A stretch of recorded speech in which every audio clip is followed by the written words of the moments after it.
say something in my normal speaking voice. And we're live. Welcome back to another episode of the Grass on the Wicket podcast. I'm joined today by Sam. How are you doing, Sam? Pretty good, yeah.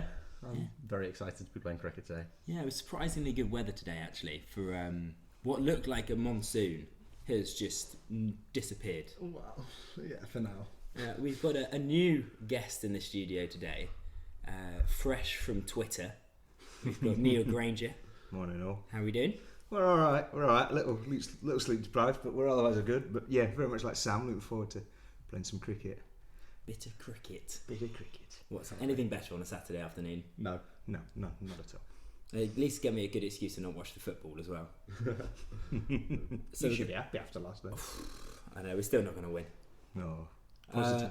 I think we'll start with our unofficial segment of the week, which is a Neil Granger Twitter question, but in real life. Yeah, it's nice to actually be able to do it not on Twitter.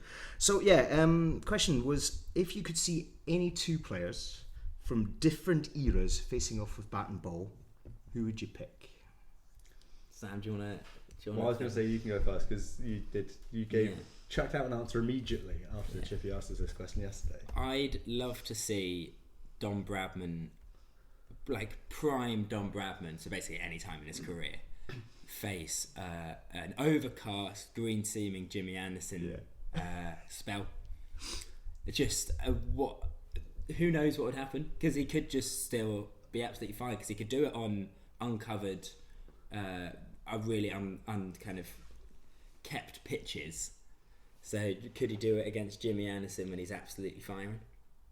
I mean, I think Don Bradman is going to be pretty much everyone's first thought for the batsman, isn't it? Well, I would really wish we'd coordinated answers, because I'm going to have to now think of a second one. No, I have to agree. Don Bradman is one of the ones. I mean, the whole thing with Bradman was, statistically, he's so far and away better than everyone else. So the only question is, would he have been that dominant in another era? So you want to see him face up against the top bowler of a different era. I think the only variation, I do agree with Jimmy Anderson because of the amount of movement, but actually somebody who's got as many variations as a spinner as well. I know it's not uncovered pitches, sitting on subcontinent, it would be interesting. I think that was when Paddy and I were discussing it yesterday. I then went on to say I'd love to see him face up against someone like Shane Warne, just for the bag of tricks that he had compared to spinners in Bradman's day. I think the other thing is that it would be interesting to know, and I doubt there's any way of finding this out, how the fielding has changed. People are far more athletic. There's not the tough rules of the era wandering around the boundary, wondering where the flag is. There was a time where it was considered ungentlemanly to dirty your whites by sliding. Precisely, yeah. So and let alone doing these trick catches over boundaries and things. I think it would be interesting. Yeah, I mean I suppose the third sort of factor to face up against Don Bradman would be your quickest bowlers. Someone like Shoaib Akhtar in his prime. I think that's probably. Do you know what? I don't think that would be quite a bigger problem. I'm not sure it would be. It'd be interesting to see. It'd be interesting to see. Yeah, prime 100 mile an hour, Shoaib Akhtar, Bradman still with no leg on. Yeah. I think when I was writing this question, I was sort of thinking boycott, and the reason for that is actually the amount of nonsense he gives out on TMS and the like around slow play, around the inability to bat, and he's quite vehement about it, particularly anything that's not Yorkshire. Then I would quite like to see him going into the modern game, and actually it's almost irrelevant who he bowls against, somebody from the modern era. And see how actually he would get on at a slightly quicker scoring rate when there's a bit more pressure on. Yeah, Bob Willis, Joe Root. Settle the debate. There's a debate. Wow. Bob Willis' mind, yeah. Fair enough. I think that could work. Or just every single commentator that says something. Michael Vaughan against anyone. Just every single person that anyone that's not like signed up with his sports agency. Yeah, basically. I'd quite like to see whenever a commentator has a go at one of the players, like over a long, like there's obviously doing one thing stupid in the game, but over a long period of time, if they're always like they're rubbish, I'd quite like to see them have to face up in their prime against this player in their prime. Or we could just watch Brett Lee bump Piers Morgan. I think it was exactly what I was about to say. The one individual who just goes on and on and on and actually did get his comeuppance. How brilliant! I was quite annoyed by how like well he took it. Obviously, he was getting bounced out, and it looked nasty. But he kind of like got bounced up, got on the floor, and then stood up again. And was like, "Yeah, come on, let's go." And it would have been quite nice to see him like crying in a corner. Yeah, basically. There's one doing the rounds on Facebook at the moment of the bouncer from Australia for the guy in his backyard. You need to see it if you've not, and that is proper. That is what I wanted. Is this the one that just it's not even that short? It just kicks up of an athlete. Yes. Guy's got no helmet on or anything, and just cops it straight in the face. Oh, if one of that had been Piers Morgan. I gave that one watch and turned that off. That wasn't it. Not a huge fan of that one. It would be quite fun to see all the commentators have to face up against the players. Really put them in their place. Yeah. It would mean the bad commentator, the Nick Knights of the world, would really have to tone it down. Not that Nick Knight's that mean to anyone, anyways, because he realises that if he is, he'll just be replaced. Yeah. It's the commentators who just try to be controversial. Yeah. More than anything. Michael Vaughan being the prime example of that. There's only one way to be controversial, and that's be Danny Morrison. It's not controversial. He's just God. In the first or second IPL. Yeah. Okay. No, you're right. I think he blacked up, didn't he? Oh no, he may have done. Yeah. Which is I'm Pretty gonna, bad. I'm going to put up. It's not really controversial. It's just bad. What Controversial implies that some people think it's not bad. Well, I suppose that's true actually.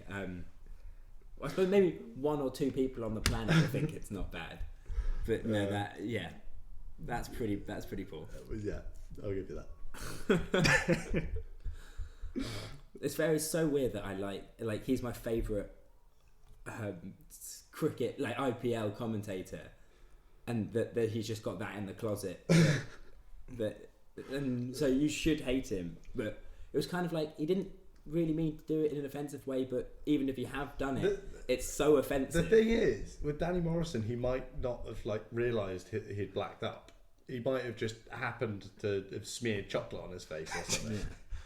I think that's clutching at your straws a little bit. And I've also done a rather touchy subject that we shall move swiftly away from. But I think we got the answer anyway. So Don Bradman versus anyone. Yeah, pretty much. Yeah. Or Michael Vaughan versus anyone quick. Yeah, anyone that could hit him in the lid. Yeah.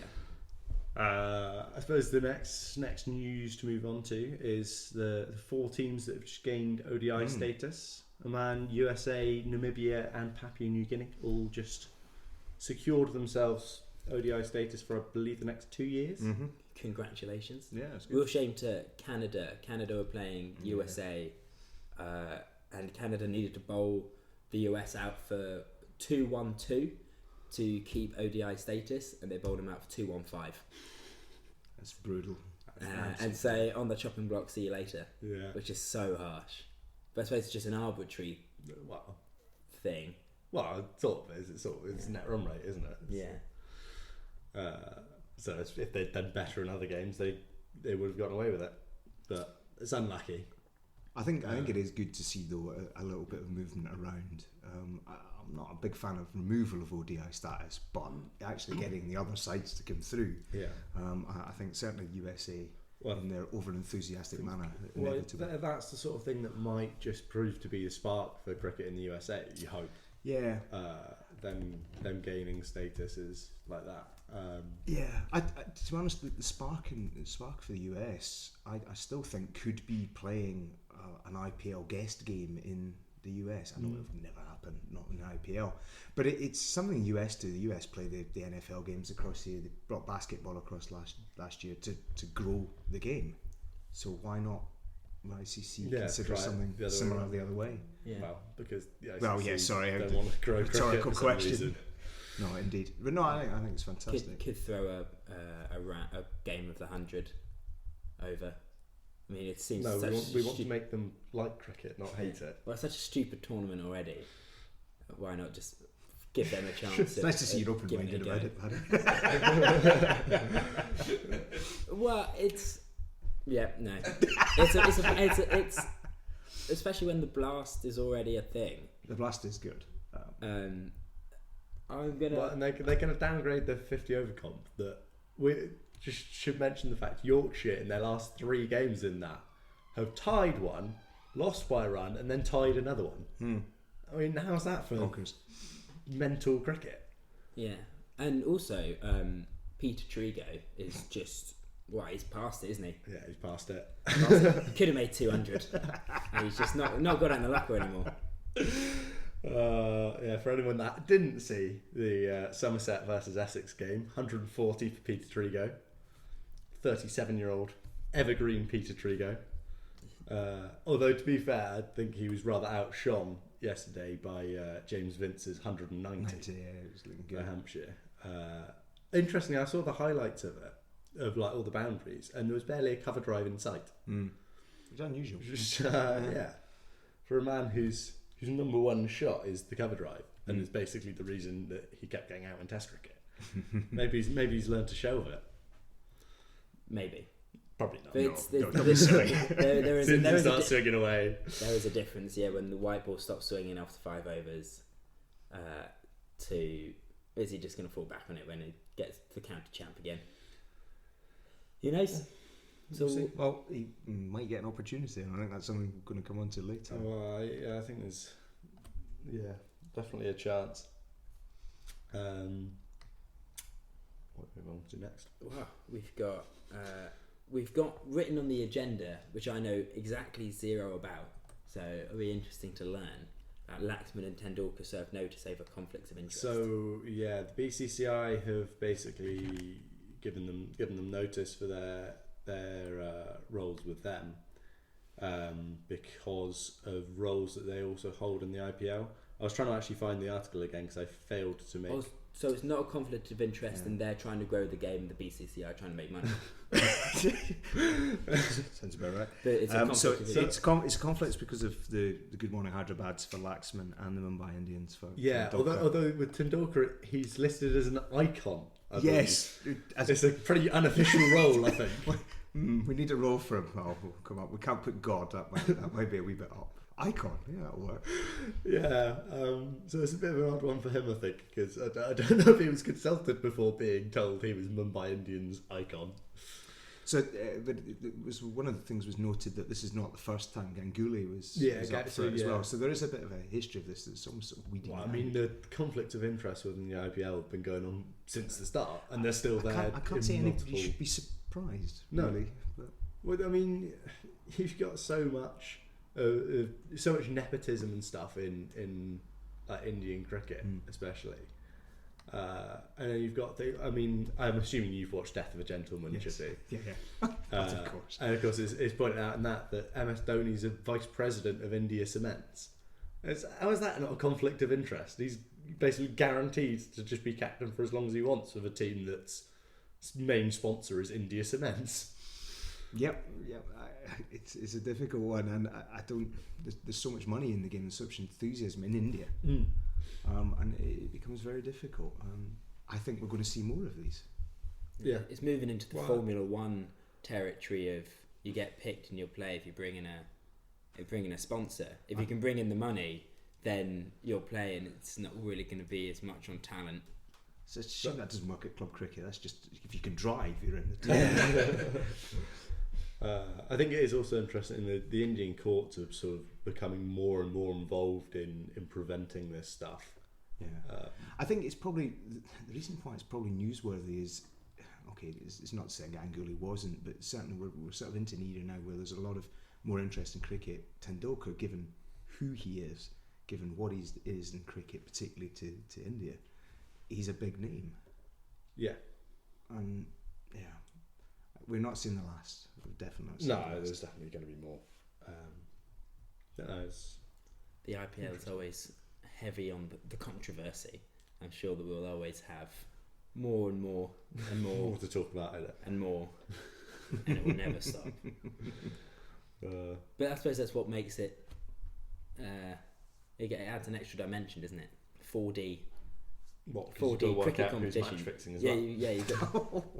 Yeah, you got to work out who's trying and who's spot fixing, and who's only there who's because just not very good at fielding and who's deliberately being bad. Well, if you go back into the late 80s, early 90s, most of the English would be up for questioning. I think almost every single cricketer would.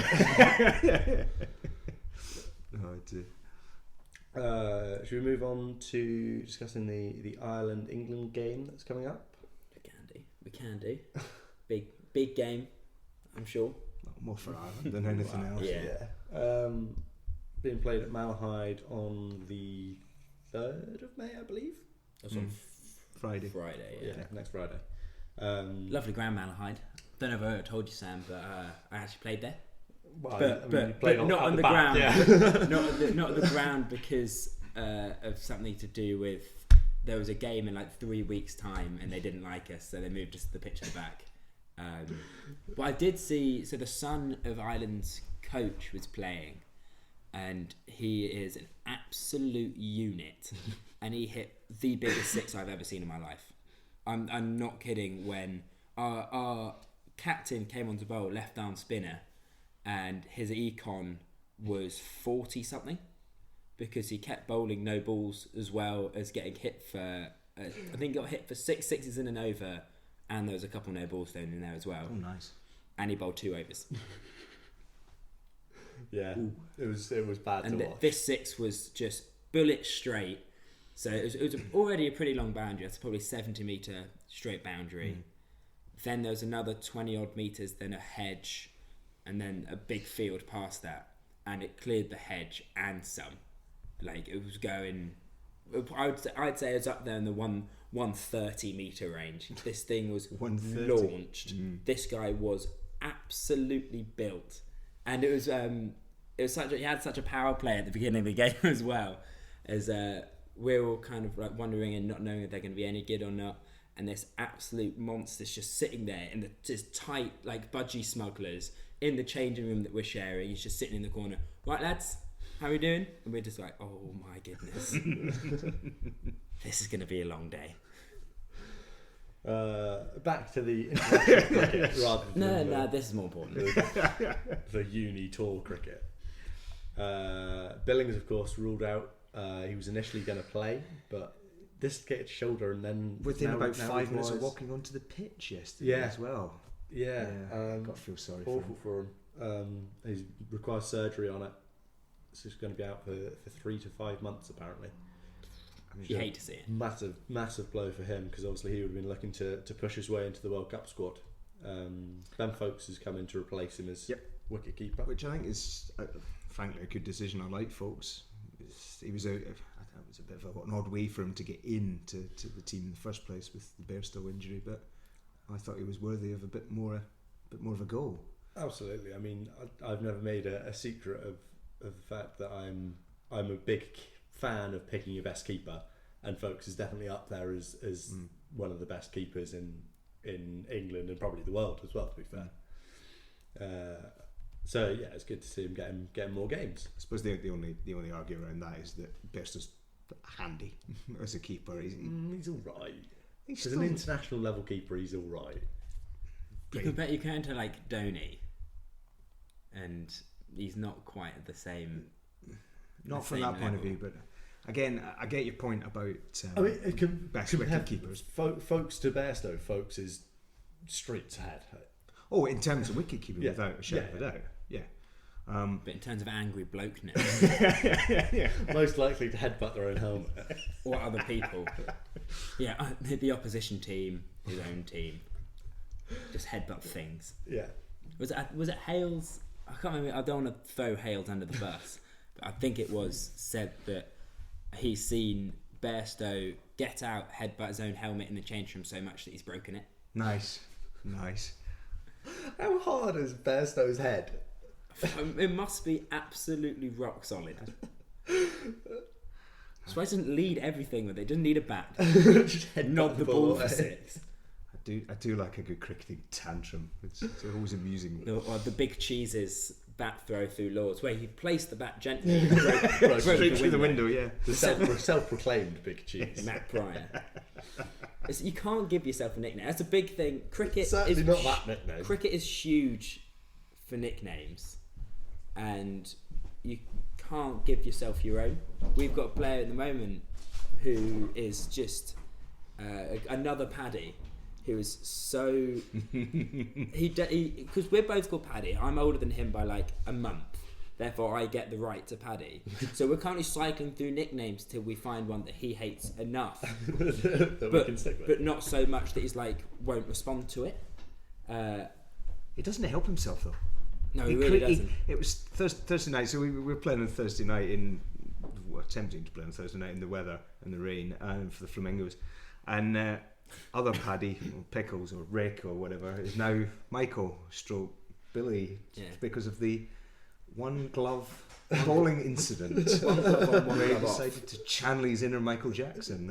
So he was wearing his cold weather gloves, black gloves, while fielding, and decided he would just remove the one on his bowling hand when he came on to bowl until Paddy pointed it out, and then he swiftly removed the other one out of embarrassment. It was nice for one ball. we thought we'd keep the Pickles though, and Alfie has named him Billy Rickles. Billy Rickles, oh dear. I think It might be the one. Yeah, but if anyone else has any nickname suggestions for someone who hates his nickname, is called Paddy, bowled with one glove on, one glove off, German, Aussie, anything in there, just please give us something, because we've run out of ideas now. We've gone through about 50. Yeah, it probably gives more ammunition today. It's all right. We'll find something. But to go back, you mentioned Alex Hales. What's your thought on the Alex Hales situation? Well, James Vince is getting horribly close to this side because of things like this. Yeah.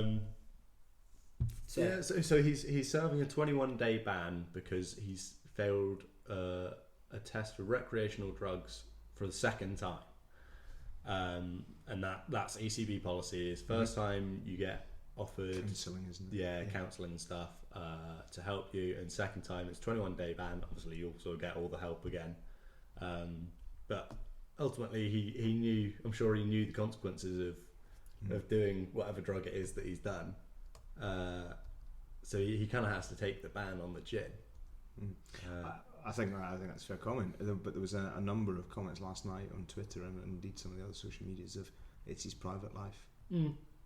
I'm slightly playing devil's advocate because I agree, but you sort of do think, well, actually, it's his private life. It was non-enhancing, allegedly, but should it not stay in his private life?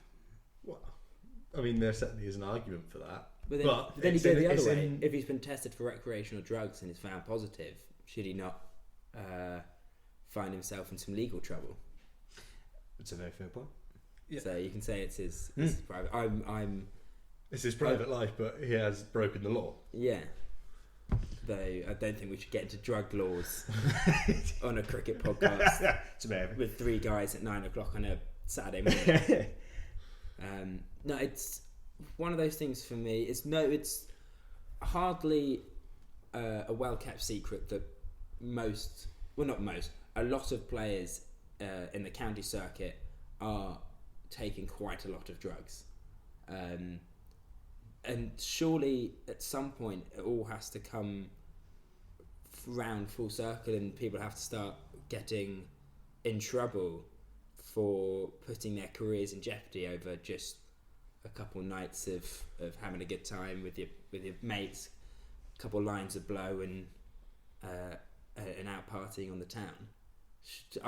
For me, I think if you're playing professional sport, you should be as far away from those things as possible. I think is also there's almost a duty of care in a way, because that the lifestyle that kind of leads to has, if you cast your mind back to what was it, 2010 when Tom Maynard died, and that was essentially as a result of that kind of party culture that existed within Surrey at the time. Whether it still exists, from what I've heard, I think it might do to a large extent at least.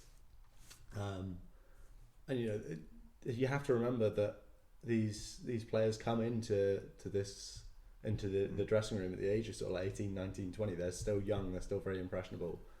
And so there is a duty of care, in my opinion, for the clubs to be looking out and making sure that they don't do anything stupid with the opportunity that they're giving.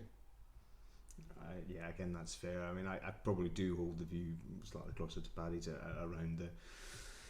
You need to be held accountable for it. You are a professional. You have signed a contract that has certain things within it, and you know the consequences of it. And if it is going to affect, yes, it may not have enhancement or whatever, but it still is going to affect your performance in a game in the social circles.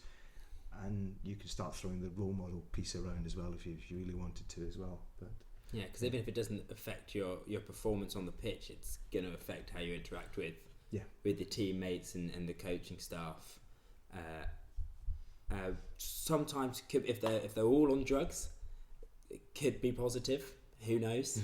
I'm certainly not going to test that with Marchman. I'm not going to get everyone on the town doing lines tonight. I hope not. It depends how big the win is, I guess. We've got to win first, though. Yeah, because you kind of lose. You don't want players to lose perspective. Is I think the big thing. You've got to remember that even though you are a professional athlete and you've kind of made it and you're playing well, you don't want to lose sight of the fact that you need to do everything in your power to stay as fit as you can and stay in the game as long as you can, because it can all be taken away from you in an instant. Even if you're not just thinking about the fact that it sets a bad example and things like that. You could just get caught one evening with drugs on you. You're in the slammer, and then that's it. Your career's done. Yeah. No, I think it's a fair comment. We've sort of sidled away from the Ireland game, from the Ireland game, which is where we started on. I think that does lead quite nicely into talking though about the other possible problems for England's World Cup squad, with Roy and Denley both having just got injured as well. Yeah, Jason Roy's a huge loss. Yeah, albeit I think both of them are likely to be fit again for the World Cup, because they're both of them were back spasms, I think, weren't they? Yeah. Which is how many? Do you know how many games they're going to miss in the run up? Because it's quite good to hit these things with some momentum. I've not seen how long they're expected to be out for, but back spasms is always a little bit kind of. It could be a week, could be a month, couldn't it? I guess they'll probably try and err on the side of making sure they're definitely fit for the World Cup. Certainly, you're looking at Roy's has to be fit. Yeah, because if you've got issues around your backup in Hales, whatever does happen, you've lost Billings. You're beginning to lose some of the core that has done you so well for the English side. And yeah, James Vince is just waiting there in the wings. He's gonna get there, isn't he? Bring back Peter Treagle. Oh yes. We should give him a chance. Finally, we've got someone talking some sense. This is not becoming a Somerset loving. We should mention the fact when we were watching the Somerset Essex game on Sky, and the start of it was delayed by rain, and so they were showing highlights from an ODI between England and Pakistan from 2003, and playing in that game for England were Jim Troughton, Anthony McGrath and Ricky Clark. And then we had a partnership in the game of Trigo and Hildreth, who between them have no England caps. And you look at it and think, Jim Troughton has more caps than these two put together. Both of these two combined. Yeah. How is that right?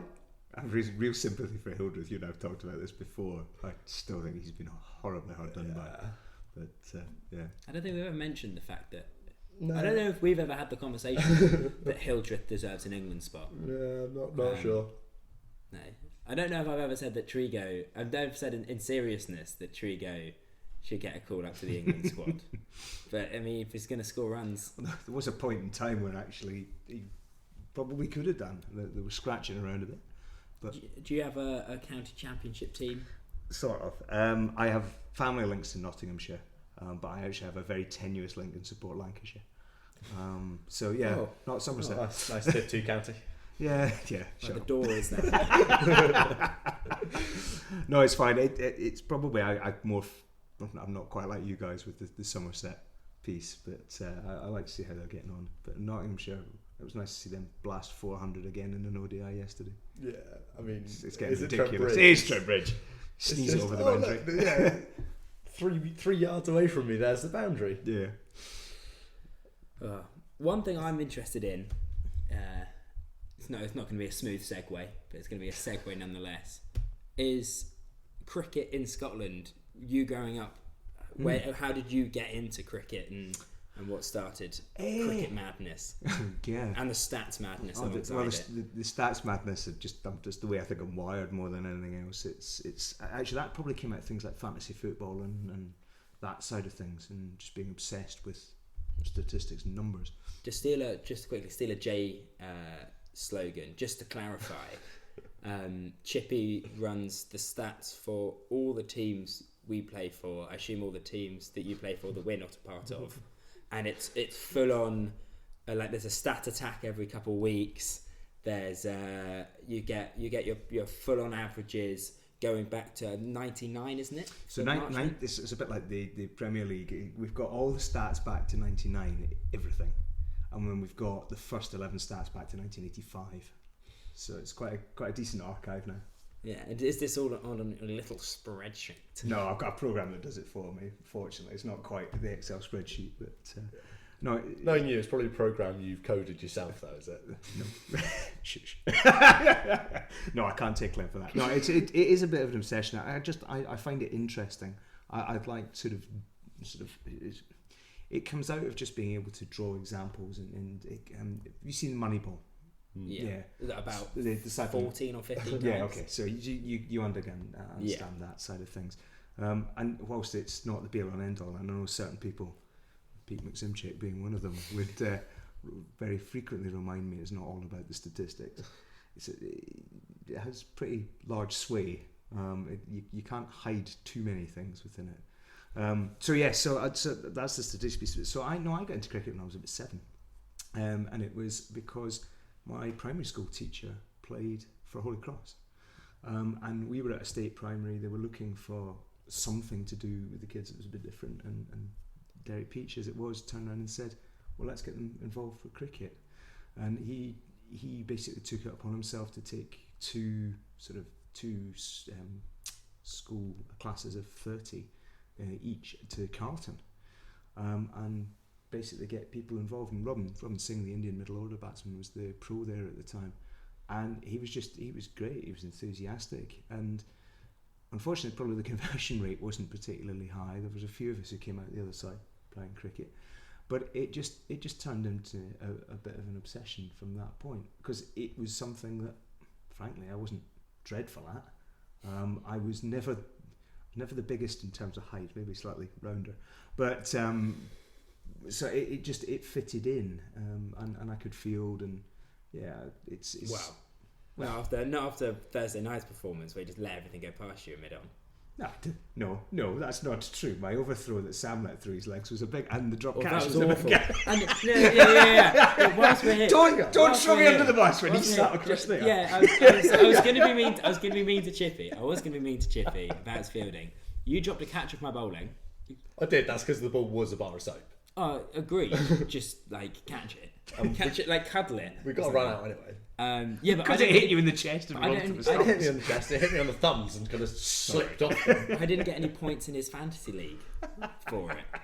I know. I cost myself points as well because I was my own captain and I had you in the team. He had a run out. Chippy had a run out as well. That, in fairness, just you were about 5 yards away from the stump. Just hit it. Yeah, it was I should have. But then you did have a textbook long barrier, except for the half a foot, 6 inches worth of gap between your knee and your foot where the ball went straight through. Yeah. At least I blame Billy Rickles for just not stopping the ball at the stumps. Especially when he's got the glove as well. You did have the good grace to look slightly sheepish, whereas Billy was slightly grumpy at seeing his economy rate get hammered even further than it already was. He's only been hit for 2 4s. Yeah, there were only 3 4s and they've got 4 4s in the game. Yeah. Anyway, never mind. So that was my obsession. So, and growing up with cricket in Scotland, it's It's a very different game. It's interesting seeing guys like you, Paddy, come up from down south who are used to playing with something that's a bit more solid, that actually might bounce a little bit. Yeah. Largely. Well, in fairness, my home ground was very slow, very low. You'd score 180, but you wouldn't get out. Like, you'd be 180 for 2 or 3. I think the bigger thing is it's slow and low, but it's consistent. Yeah, but then you go to other grounds and you, like, the grounds, even for, like, lower standard. I played a lower standard of cricket at home than I do here. Not anymore. I've managed to move away and move to a different club. But even the grounds at the lower leagues were just lovely, and they have really nice pitches. All of them would have covers and sight screens. And you come up here, play a higher standard, and it's just anything happen. Campbell Park. Yeah, well, I it's think a bit spicy. A bit spicy. There is, there's certainly 8 or 9 grounds that are run by the council, essentially, that are used, and some of those are used for Division 1 Championship level cricket, and it's just what it is. It's what's available, and some of those pitches are looked after by the clubs and have improved remarkably from where they used to be. And there's others that are iffy. Certainly playing in the meadows is a challenge.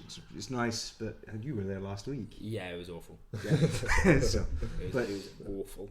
I think it's that in Scotland you're used to sort of 130 winning you a lot of games. Certainly in the lower leagues. What also needs to be mentioned as well is the fact that we're living in a capital city.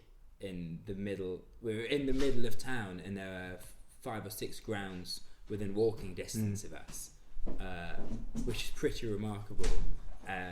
Just to even get pitches in, whereas at home there's just no end of land to go put a cricket pitch on, if you can buy it off the gentry. Yeah.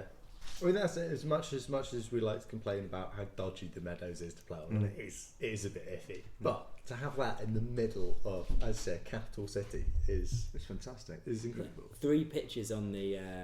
It's like the discount. You know the things in India where they've got loads of pitches at once. It's a really discount version of that, and the cricket's a really discount version as well. Yeah. What I would be interested in though is, there's been a bit of a chat about sharing of facilities and turning. We know what's happening down the road at Peffer Mill. We know what's happening with other facilities in the city, and hockey is taking over the world. But the question becomes, what's your view on playing on potentially an artificial outfield with a matting in the middle that was once a hockey pitch? I know the ICC or Lords are looking at hybrid pitches and things as well. Yeah, well, actually, I saw some pictures. I think they're installing a hybrid pitch on the edge of the square at Hove. Yeah. If people can create hybrid pitches that play like grass and they can wear spikes on them, and it's almost exactly like playing on a grass pitch, I'll be all for it. And there are hybrid pitches around the world in training camps where that kind of thing is starting to happen, but they're nowhere near at club level. I don't think the technology's there at the right price range to make that kind of thing happen. It's the expenditure required. I was going to say put price out of it, because that is. I mean, it'll come down. It will as well. You'd hope so, but I think probably more the sort of the logic of it. If would you buy into the logic? I think I'm with Paddy. If it still produces a game of cricket that's reasonable, and I think the problem for me would maybe get the variations in the pitches, because obviously you don't want to play on the same pitch every week. True. Part of cricket is that the pitch varies, and you have to adapt to what the different conditions are. Even if it's just through the game, you get pitch evolution through the game. So I think it'd be a big shame if like hybrid pitches came in and you lost that factor. But no, in theory, I'm not opposed to hybrid pitches or hybrid outfields. Same time, it's not like we're running out of space, because you think of that, you've got 2 rugby pitches next to each other. Rugby pitches are not going anywhere in Scotland. You've got enough room between them to have a little 2 or 3 strip square. Yep. And then, because the rugby season, the cricket season aren't going to overlap, as long as. Well, you say they're beginning to increasingly are, and it's. I mean, I had surgery on my ankle. Goodness knows, a few years ago, And it was a ridiculous thing that I had surgery in October, and by the time I was off crutches in January, I had missed one game because of the weather. And all that happened was they were shoveled out to the back end to April. They were beginning to encroach. In fact, Portobello are supposed to be playing today in one of the final league games, and they can't get on it because, well, we've got the square. So you're right, and to a point, but it is creeping, and once you take into account sevens and things as well. But go back, things North Berwick, Bash Rock have got that exact facility set up for them for this year with the Astro between the two rugby pitches. The outfield, though, is still a rugby pitch, and there will inevitably somebody's going to wear it in the teeth at some point. Yeah. At least our outfield's half a rugby pitch today, as I got the mower out, got halfway round and ran out of petrol. Yeah, and also had to avoid the football pitch that overlaps with the boundary because nice there were a team using it for training. A nice little section taken out of the boundary where it's thicker again because they had to mow round the kids playing football on the football pitch. I'm slightly worried that we're going to show up and it's going to be awful. Yeah. Yeah, but only if you clear the infield and then let it run. Yeah. The extra half a yard that it needs to get to the boundary will be okay today. It might make a difference. It's something I've never really got involved in before, is the kind of maintenance of the pitch and maintenance of the cricket club. I've done like captaincy stuff before, and that's all fine because that kind of like make sure you've got a team, rock up on the day, got all your players, make sure they have a game kind of thing. It's largely stuff that you see anyway when you're a player. Yeah. There are a lot of the captaincy, alright, you have to do the team selection, which maybe is a little bit more work than people realise sometimes. But the stuff on the day, all the players kind of see it anyway. So you know what you're getting into, whereas with the ground maintenance and stuff like that, it's something it's very much behind the scenes a lot of the time. Yeah, and to be done properly requires a huge amount of effort. Yes, and knowledge as well. Because there's putting the time in, but then it takes so long to accrue all the knowledge you need to do it correctly and successfully. And I think we just did a reasonably half-assed job. We put the cover on. I mowed some of the outfield, but we got back and like you felt like you'd given back to a club that it's given us a place to play our cricket, given us a place to meet new friends, and it's always nice to help out that little bit extra. And I would recommend it to anyone. Just jump out on the mower if you got one. Go offer to put the sight screens on because you actually feel pretty good afterwards. Yeah, especially when groundsmen. We have two that are very good, but are also very busy. Yeah. I was going to say a big shout out to the people around the country who do all this stuff behind the scenes and doubtless do not get the thanks that they deserve. Yeah, just to get people like me complaining once I get out and the pitch is rubbish, which I did say to our groundsman, and he just went, "Well, I'll prepare a better one for you next week, Paddy." And I went, "Oh, okay." I'm leaving. But I think the thing is that even just doing that little bit that you've done will help improve the pitch over time. I mean, we can go back and look at what Calvary and what some of the other pitches in Edinburgh have been like. Where I've had council maintenance and they've done okay, but it's okay. I mean that square is far better now than ever it was if we've actually gotten to 200 it on occasion. Pitch looking pretty good for today, surprisingly. Because it was good. It was very hot for the last few weeks. A little bit of rain. It's a sort of dampness on top. A little sort of fresh grass coming through. Still going to be a green seamer. It's April. Oh yeah, it's definitely a bowl first. But if anyone from Gala Cricket Club's listening, even though this will be released after the game, I would bat first, 100%. It's definitely no cloud cover. The pitch is a road. I promise. We don't have any bowlers. Yeah, definitely not most of our team. Yeah, we don't have 8 bowlers this week, which is crazy. But it comes on to match selection. You're captaining this year. Sam, that's Chippy's captaining this year. Sam, you're captaining the midweek stuff. Would you try and find a balance to a side? So I've got 8 bowlers this week. So some of whom can bat. I've got about 4 or 5 out and out batsmen would you try and look for more balance in the side if that means bringing players that are more of a liability into the side, or would you look to bring in the better players that you know are like that the correct standard, but maybe miss out on an extra batsman or an extra bowler? So having played in Scotland, I for as long as I've always said a batsman is more valuable than a bowler. You can generally find somebody to roll their arms over, and that's particularly true down the divisions. When you probably get up into the sort of national stuff, yeah, you probably, there is a more far greater balance, and bowlers will win you games as well. But realistically, if you can get somebody or a couple of batsmen set, then you will do all right more often than you won't. So I would probably have an extra batsman and have it slightly loaded that way, on the basis that you can always find a couple of overs from somebody. So you'd pick a specialist bat even if it had to be brought up from a team below and you're not entirely sure. I think they've got to earn it. I think they've got to come up, and I think also that things like an opener is a very specific position. So if you're short of an opener for 1 week, you bring up an opener from the 2s or 3s because they know what they're doing. They understand what the role is. I wouldn't bring somebody who's batting 6 from the 2s up into the 1s and suddenly go, hey, you fancy opening? We've got a gap this week for you. Well, I was planning on asking you if you're keen.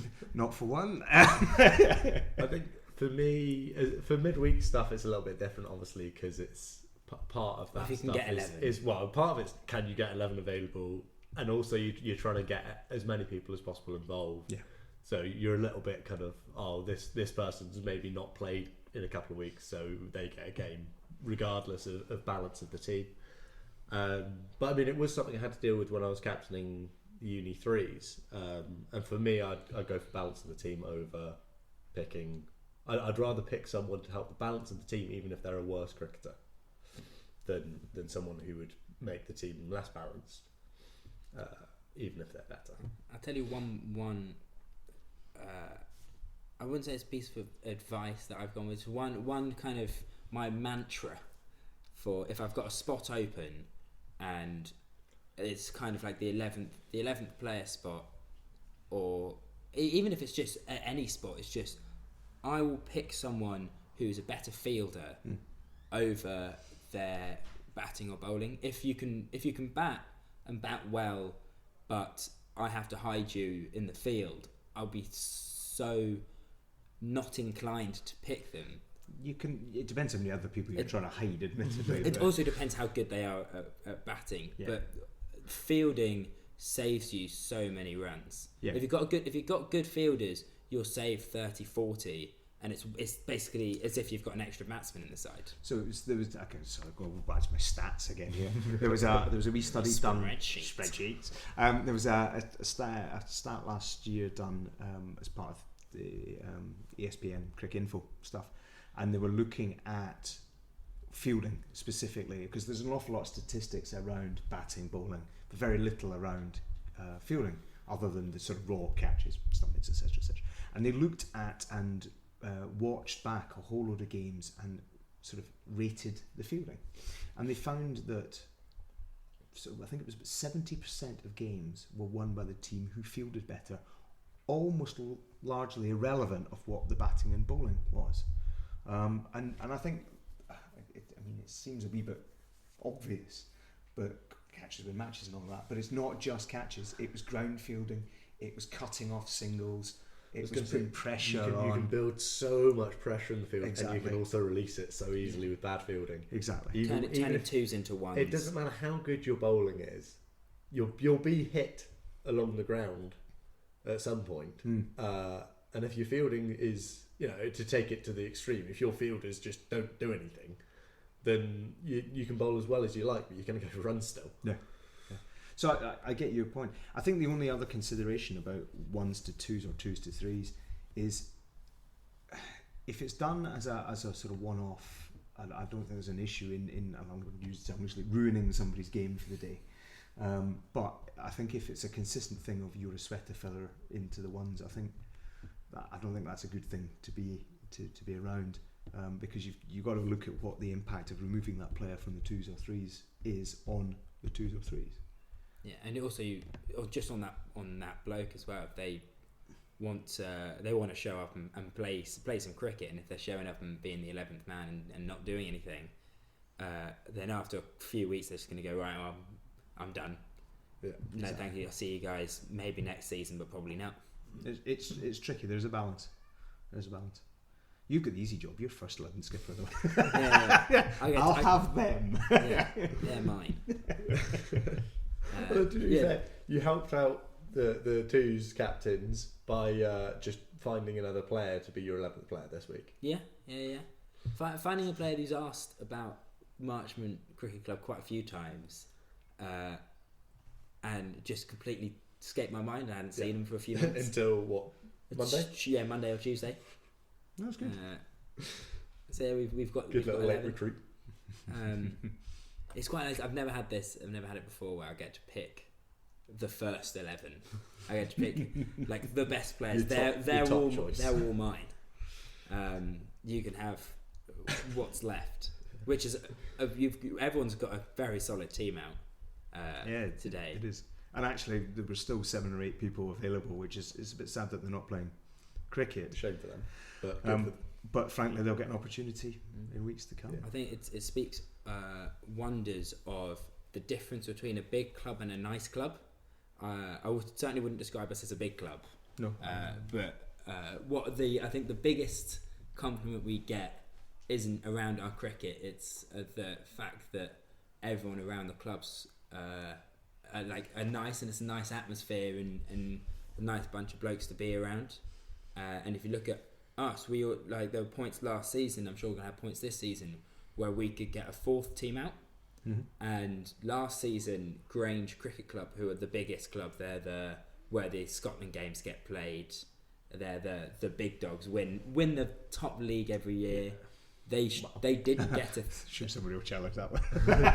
they didn't get a 3rd team out last year, and I'm not sure how down it is to the fact that they aren't as nice. But I've heard rumours from people that it's quite like lads, and quite cutthroat as well.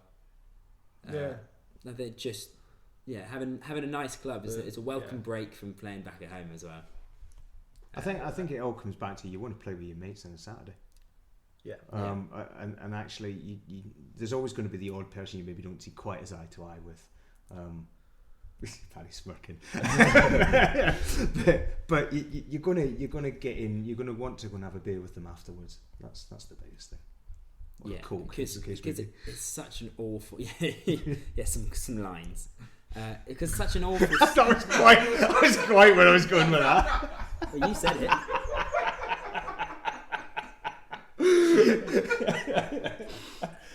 at the counter championship. What were we saying?